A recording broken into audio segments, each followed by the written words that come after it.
आप सभी का मेरे YouTube चैनल में स्वागत है। आज का हमारा टॉपिक है UGC नेट पेपर 1 कम्युनिकेशन का, जो परीक्षा की दृष्टि से अत्यंत महत्वपूर्ण माना जाता है। तो चलिए शुरू करते हैं आज का अपना टॉपिक को शुरू करने से पहले आप लोग वीडियो को लाइक, शेयर एंड सब्सक्राइब करेंगे। यदि आप लोग चैनल पे नए हैं तो चैनल को सब्सक्राइब करेंगे और कमेंट करके बताएंगे कि आप लोगों को मेरा वीडियो कैसा लगता है, पसंद आता है या नहीं। तो चलिए शुरू करते हैं आज का अपना टॉपिक बिना समय को व्यर्थ किए। तो आज का हमारा टॉपिक है कम्युनिकेशन। आज कम्युनिकेशन का पहला क्लास है, तो ध्यान से आप सभी लोग देखिएगा। शुरू करते हैं अब। संचार व्यक्तियों का समूह के बीच सूचना, विचारों, भावनाओं और संदेशों के आदान प्रदान की प्रक्रिया है। हम जो व्यक्तियों के समूह के बीच सूचनाओं या विचारों का आदान प्रदान होता है उसे ही संचार कहते हैं। यह विभिन्न साधनों के माध्यम से हो सकता है।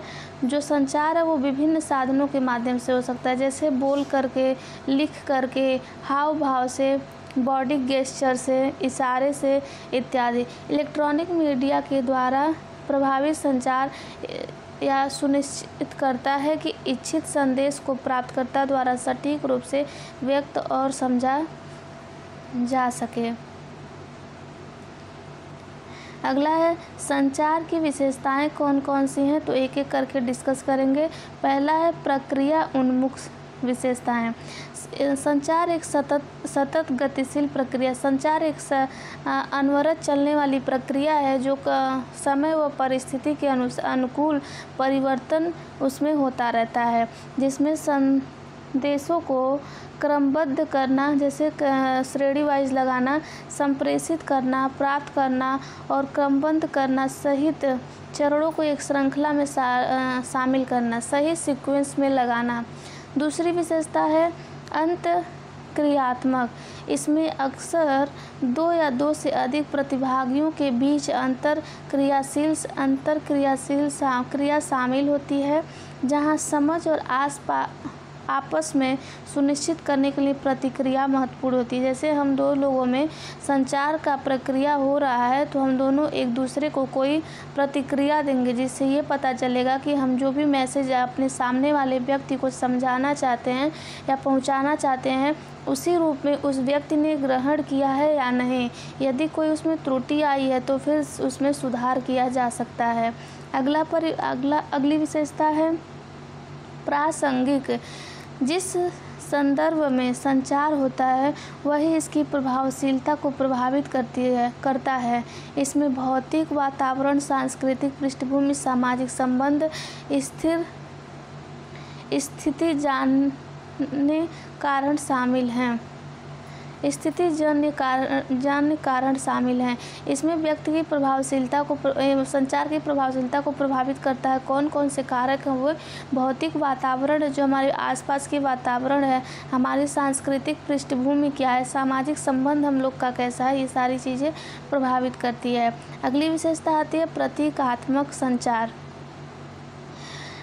विचारों और अवधारणाओं का प्रतिनिधित्व करने के लिए शब्दों, इशारों, छवियों, ध्वनियों, जैसे हम संचार के वक्त जो भी चिन्ह प्रतीक के रूप में यूज़ करते हैं संचार के लिए, वे प्रतीकात्मक संचार कहलाता है। अगला है आदतन व अनजाने में। कभी कभी आदतन संचार होने लगता है और कभी कभी जाने अनजाने में भी हो जाता है। संचार जानबूझकर किया जा सकता है।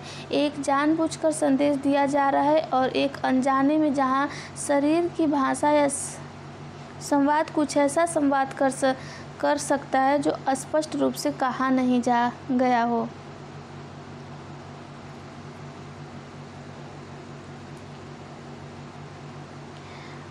अगला है मौखिक और अशाब्दिक संचार। यहाँ टाइपिंग मिस्टेक हो गया है, अशाब्दिक होगा।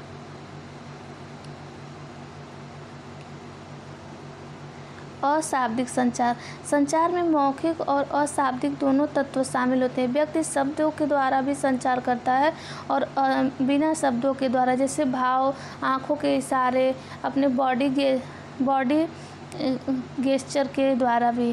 फिर लेन देन। संचार में एक साथ संदेश भेजना और प्राप्त करना शामिल है, जिसे लेन देन के माध्यम से समझा जा सकता है। संचार प्रक्रिया में दोनों पक्ष प्रेषक और प्राप्तकर्ता के रूप में कार्य, दो पक्ष होते हैं, एक प्रेषक होता है और एक प्राप्तकर्ता होता है, अक्सर निरंतर आदान प्रदान करने में व्यस्त रहते हैं। फिर आता है जटिल, कई चैनलों की भागीदारी, गलत व्याख्या की संभावना और व्यक्तिगत संस्कृति मतभेद के कारण संचार जटिल हो जाता है, कठिन हो जाता है।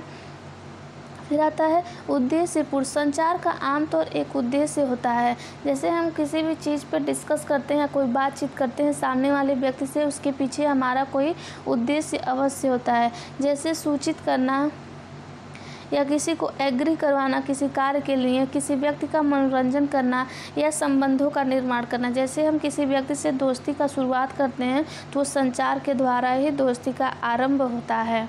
फिर आता है धारण से प्रभावित, यहाँ धरण नहीं होगा, धारण होगा, आप लोग अपने नोट्स में सही कर लीजिएगा। धारण से प्रभावित, जिस तरह से व्यक्ति संदेशों को समझते हैं, व्याख्या करते हैं, वह उनके अनुभवों, विश्वासों और दृष्टिकोण से प्रभावित होता है, जो संचार की प्रभावशीलता को प्रभावित करता है। जो भी हमारे अनुभव हैं, विश्वास हैं और किसी चीज़ को लेकर जो हमारा दृष्टिकोण है, उससे संचार प्रभावित होता है। अगला है संचार के तत्व कौन कौन से होते हैं। तो संचार के तत्व कम्युनिकेशन में बहुत इम्पॉर्टेंट फैक्टर है जो सभी विद्यार्थियों को याद होना चाहिए। तो चलिए शुरू करते हैं, हमारे कौन कौन से तत्व हैं। आप लोग वीडियो देखने के साथ साथ चैनल को सब्सक्राइब करेंगे, वीडियो को लाइक करेंगे और कमेंट अवश्य करेंगे वीडियो कैसा लगा। फिर आता है संचार के तत्व, कम्युनिकेशन का एलिमेंट कौन कौन सा होता है। पहले इसका इंट्रोडक्शन देखेंगे। संचार के तत्व बुनियादी द्योतक होते हैं जो संचार प्रक्रिया को बनाते हैं। इन तत्वों को समझने से विश्लेषण करने में मदद मिलती है। हम जो भी प्रक्रिया संचार के तत्व व प्रक्रिया है, उनको समझने से विश्लेषण में मदद मिलती है कि संचार कैसा होता है, कैसे बेहतर बनाया जाए। ये जो भी तत्व हैं उनके द्वारा हमें ये पता चलेगा कि संचार कैसा, अच्छा या बुरा, और उसे हम कैसे बेहतर बना सकते हैं। तो एक एक करके डिस्कस करेंगे। पहला तत्व है प्रेषक। प्रेषक संदेश का प्रवर्तक होता है, जो संदेश को भेजता है। प्रेषक संदेश का कूटबद्ध करने के लिए जिम्मेदार होता है। इसमें विचारों या जानकारी को एक ऐसे रूप में बदलना शामिल है जिसे संप्रेषित प्रेषक क्या करता है, अपने विचारों व संदेश को इस प्रकार परिवर्तन करता है, बदलता है कि उसे संप्रेषित किया जा सके। फिर आता है संदेश व सामग्री जिसे प्रेषक संप्रेषित करता है।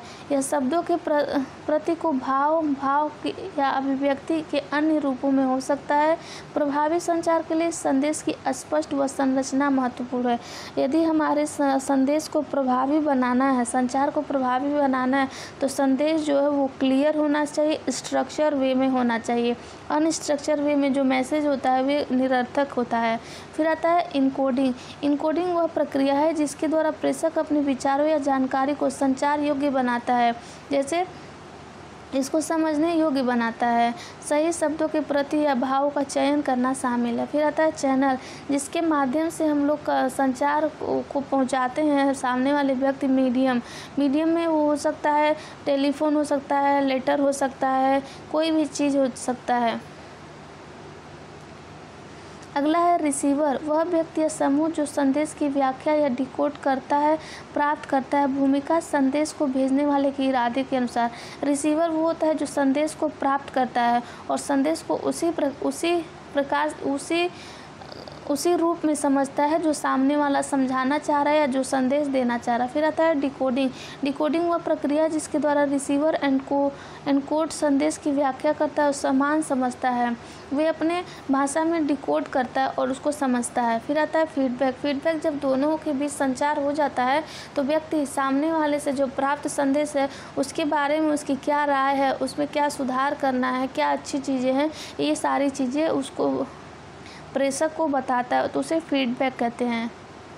फिर आता है संदर्भ उसे वातावरण या स्थिति को संदर्भित करता है जिसमें संचार होता है। इसमें भौतिक परिवेश, सांस्कृतिक पृष्ठभूमि, सामाजिक संबंध, विशिष्ट स्थिति शामिल है। संदर्भ संचार की प्रभावशीलता को महत्वपूर्ण रूप से प्रभावित कर सकता है। यह है कम्युनिकेशन के प्रोसेस का पिक्चर। पहले शुरू होता है सेंडर, सेंडर के बाद आता है इनकोडिंग, इनकोडिंग किस चीज़ का, मैसेज का, और मीडिया क्या है, चैनल, फिर डिकोडिंग, फिर रिसीवर, ये फीडबैक है, फिर नॉइस है। अगला है संचार में संदर्भ। संचार में संदर्भ पर्यावरण परिस्थितियों को संदर्भित करता है। संचार में जो संदर्भ होता है पर्यावरण और परिस्थितियों को संदर्भित करता है, जो संचार प्रक्रिया को गिरते और प्रभावित करते हैं। विभिन्न प्रकार के कारक शामिल है जो संदेश को भेजने, प्राप्त करने और व्याख्या करने के तरीके को प्रभावित करते हैं। प्रभावी संचार के लिए संदर्भ को समझना महत्वपूर्ण है क्योंकि उसे पृष्ठभूमि प्रदान करती है। खिलाफ संचार होता है, यह संचार के संदर्भ में महत्वपूर्ण पहलू है। संदर्भ के प्रकार, संदर्भ कई प्रकार के हैं, एक एक करके इसको चर्चा करेंगे। प्लीज़ आप लोग चैनल को सब्सक्राइब करके वीडियो को लाइक कर दीजिएगा। शुरू करते हैं अपना संदर्भ के प्रकार। पहला है भौतिक संदर्भ, इसमें वह मूर्त वातावरण शामिल है। यहाँ मूर्ख नहीं होगा, मूर्त होगा, सही कर लीजिएगा आप लोग। मूर्त वातावरण शामिल है जहाँ संचार होता है, जैसे कि एक कमरा, एक पार्क, बैठक, एक आभासी स्थान। भौतिक सेटिंग संदेशों को वितरित करने में और महसूस करने के तरीके को प्रभावित करता है। जैसे यहाँ होगा भौतिक वातावरण का उदाहरण, एक शांत ऑफिस का बैठक जहाँ मीटिंग चल रहा हो। वहीं दूसरा है एक शोर वाले रेस्टोरेंट में संवाद करना। दूसरा है सांस्कृतिक संदर्भ, एक विशिष्ट समूह या समाज के मूल्यों, मान्यताओं या मानदंडों और प्रथाओं को शामिल करता है। यह प्रभावित करता है कि लोग कैसे संदेशों को संचार और व्याख्या करते हैं, जिसमें भाषा का उपयोग, शाब्द और शाब्दिक संकेत व संचार शैलियाँ शामिल होती हैं। इसमें सांस्कृतिक संदर्भ प्रभावित होता है, जैसे कौन सा व्यक्ति किस संस्कृति से बिलोंग करता है, वो किसी चीज़ को कैसे किस वे में समझता है। उदाहरण, नेत्र संपर्क को कुछ संस्कृतियों में आत्मविश्वास के संकेत के रूप में देखा जाता है। जैसे हम किसी से आई कांटेक्ट करके बात करते हैं तो उससे कॉन्फिडेंस का लेवल बूस्ट होता है, लेकिन दूसरों के अंदर ये संकेत के रूप में देखा जाता है। फिर आता है सामाजिक संदर्भ। क्या होता है, इसमें संचार में शामिल लोगों के बीच संबंध शामिल होते हैं, जैसे एक दो व्यक्तियों के बीच कैसा संबंध है। किसी व्यक्ति में मधुर संबंध होते हैं, किसी व्यक्ति में कटु संबंध होते हैं। सामाजिक भूमिकाएं, शक्ति और गतिशीलता व संबंध की प्रकृति शामिल है। इसमें आ जाएगा मित्र, परिवार का सदस्य जो हमारे साथ कार्य करते हैं, सहकर्मी, सहपाठी, सारी चीज़ें आ जाएंगी। फिर आता है मनोवैज्ञानिक संदर्भ। मनोवैज्ञानिक संदर्भ संचार में शामिल व्यक्तियों की मानसिक और भावनात्मक स्थिति को संदर्भित करता है। तनाव, भावनाएं, दृष्टिकोण, व्यक्ति पूर्वाग्रह जैसे कारक संदेश को भेजना और प्राप्त करने के तरीके को प्रभावित करता है। व्यक्ति इसमें उसका क्या मनोभाव है, जैसे भावनात्मक मानसिक स्थिति क्या है, तनाव, भावनाएं, दृष्टिकोण या व्यक्तिगत पूर्वाग्रह से ग्रसित है। उदाहरण है इसमें चिंतित महसूस करने वाला व्यक्ति को प्रत्येक व्यक्ति दुखी ही नजर आएगा। अगला है अस्थायी संदर्भ। अस्थायी संदर्भ संचार के समय से संबंधित है। दिन का समय घटनाओं को एक विशेष क्रम के भीतर का समय, ऐतिहासिक अवधि के शामिल में जिसमें संचार।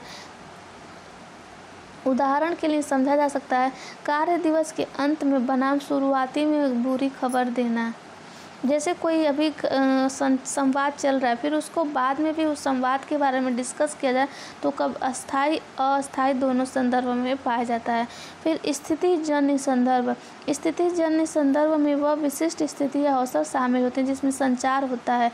इसमें विशिष्ट समय का ध्यान दिया जाता है। इसमें संचार के उद्देश्य और विशिष्ट परिस्थितियाँ शामिल हैं जो इसे प्रोत्साहित करती है। जैसे सम्मेलन में एक औपचारिक प्रस्तुति बनाम दोपहर के भोजन के दौरान, भजन की जगह यहाँ भोजन होगा। भोजन के दौरान एक अनौपचारिक, जैसे एक मीटिंग चल रहा है उसमें औपचारिक प्रस्तुति होगा, और जहाँ दोपहर का लंच फ्रेंड लोगों के साथ व्यक्ति कर रहा है तो वहाँ अनौपचारिक गॉसिप ही होगा।